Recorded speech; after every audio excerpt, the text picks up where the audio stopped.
Hello, and welcome to Linda Says, a channel that is slowly becoming a glorified podcast.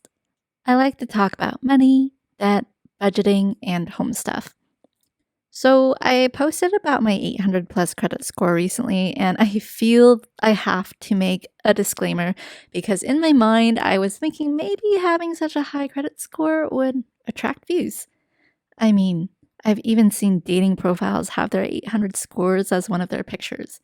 Yes, on dating apps. But I'm here to say, with my disclaimer, loud and clear, it is all a farce. I don't know if people even use that word anymore, but I'm going to use it. So, anyways, let's have an honest conversation about the 800 credit score. There really is no need for a credit score that high unless you want to show it off on a dating profile or maybe put it in YouTube video titles. So I believe, and I think this is written down in many articles, that the main reason for the use of a credit score is to qualify for more loans with low interest rates. And the better your score, the better interest rate you get, which means you get to pay a less of amount per month, or you get to pay less extra than what the actual price of whatever you're paying for is, whether it's a car, a house. Now there's like the rent-a-center things, and now everything you can put payments on. When you check out on a shopping site, they have these buy now, pay later things everywhere. I think that's a problem, but that's for another conversation that I will rant about. So for credit scores, you can still qualify for the best rate even if you don't have 800. I was able to do that when I bought my house and qualified for the best mortgage rate, and I only had like 760. I even qualified for really good rates at 690, and there's a ton of companies that will qualify you with like even lower scores. That's another issue too, but that's for another video. This video or this audio is about 800 plus credit scores.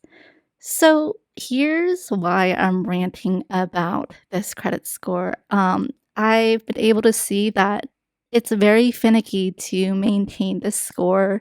It can drop to the low 700s out of nowhere, seemingly out of nowhere, after you think you did everything right. That happened to me. I've always made my payments on time, at least recorded on time. And I have a pretty long credit history, and the only reason why my score dropped was because my credit utilization went to 10%. There's a lot of articles out there. If you don't know what credit utilization is, it basically means it's a percentage that's calculated from how much money you owe across all your credit lines and credit cards versus how much available credit you have. So it doesn't matter if you have one credit card or multiple credit cards, a bunch across different banks. The credit bureaus will be able to track across all the banks. They sum up all of your balance, and then from that number, they calculate, okay, how much do you owe from your monthly statements? And they give you that percentage. And the lower the percentage, sorry, I'm going to mute my phone. The lower the percentage, the better. And there's a lot of articles and recommendations saying that as long as it's under 30%, you're good. It's fine. But I have found just this year that when it went right to 10%, after having a history of 0 to 3% utilization rate for years, it went to 10% one time and it immediately dropped more than 60 points. So that's what utilization is, and they really care about having as small of a percentage as possible. So this here lies kind of the issue, what people can run into traps with the 800 credit score. It's other than your payments, on-time payments, the second biggest factor in calculating a credit score is this credit utilization factor. And so this is why the whole thing is a farce, because it doesn't necessarily mean that you are responsible or something if you have a low credit utilization, because there's millions of people and families out there that have one or two credit cards with a very low credit limit. And to meet their needs, they usually have to charge up to the max of their limit. Maybe they have a few $1,000s limit, or not even. I have one credit card that's a $1,000 limit right now.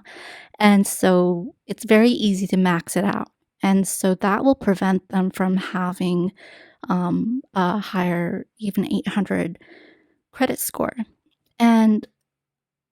But because it's based on that credit percentage, it really incentivizes people to open as much credit as possible, because when you open credit, you get access to a bigger credit line, and thus will lower that credit utilization percentage as long as you keep purchasing the same amount or keep your spending the same amount. So that's where things can get dangerous, and I think that is something that I feel is flawed in the system, but I do have to admit I've been taking advantage of it because I am very much in the credit card space and credit card game. And if you saw my last video, or my last few videos, you'll see that I tend to open a lot of credit cards. And so I think that is the reason why I have an 800 credit score. Some might say it might be a combination of like paying off on time, or also having a history. I feel like I have a long history of credit. On my last report, it showed that my credit history was an average of 14 to 15 years, but that still showed as not good. For some reason, I'm actually shocked about that you have to wait more than 15 years of credit history to have a good credit history rating. But, some of those measurement sites can be wrong as well, because I've compared across different banks that have those like credit score trackers, and they all say different things. But what I've seen is that time and time again, credit utilization is a big factor, and credit history not as much, but credit utilization, yes. And so that just goes back to the whole thing of how it's all a farce, because the credit utilization rate incentivizes you to open up more credit cards, and to get an 800 rating. So, that's why I believe I got an 800 rating. If you look at the number of cards I opened, so you can judge for yourself whether you think that's healthy or not. I am fully admitting that my credit card maybe game, maybe obsession might not be the healthiest thing, and definitely will not be for everybody. Definitely. It's definitely something I don't recommend. I don't recommend people opening up 20 credit cards in 1 year, because I think I'm just maybe a little bit crazy like that. So judge that for what you will. How I have an 800 plus credit score, but I have all of these accounts open. So, and I'll probably talk about why I have all these accounts open in another video / audio file podcast as well. But I just wanted to say this. I don't know how many people are going to view this. I have no comments on my videos yet, but I'm pretty passionate about this subject. And I just wanted to get this out there.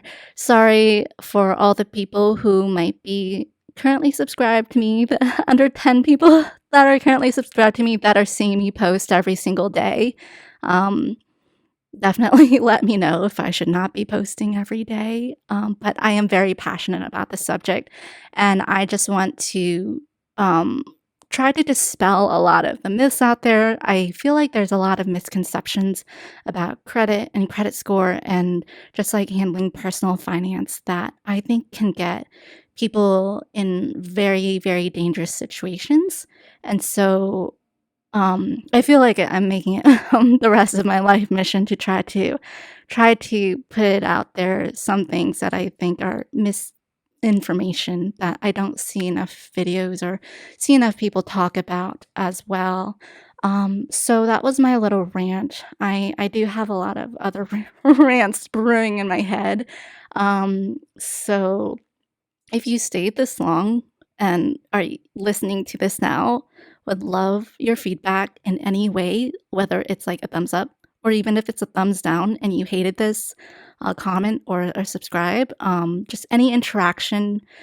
This is a very new channel, or this is my first time posting this much stuff.